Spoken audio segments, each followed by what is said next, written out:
पीक विम्यानंतर आता फळपीक योजनेतील घोटाळा समोर आलाय। संभाजीनगर, जालना आणि बीडमध्ये फळबाग विम्यात घोटाळा झाल्याची माहिती मिळतेय।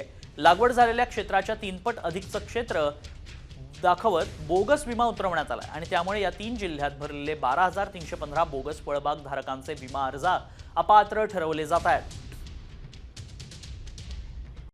कॉमस्कोर नुसार आता isakal.com आहे देशातील नंबर 1 ची मराठी न्यूज वेबसाईट। प्रत्येक अपडेटसाठी isakal.com ला नक्की भेट द्या। आणि ही जी फळपीक विमा योजना आहे यामध्ये काही जे अर्ज आहेत शेतकऱ्यांचे ते रद्द करण्यात आलेले आहेत आणि काही शेतकरी आहे त्यापेक्षा जास्त क्षेत्राचा फळपीक विमा काढतात। मग त्यामुळे तो जास्तीच्या क्षेत्राचा जो फळपीक विमा आहे तो काढून घेण्यात आलेला आहे, म्हणजे आहे तेवढाच ठेवलेला आहे। तर अशा पद्धतीनं योग्य पद्धतीनं ही फळपीक विमा राबवावी, योग्य लाभार्थ्यांना त्याचा लाभ मिळावा या दृष्टीने शासनाने हे पाऊल उचललेलं आहे।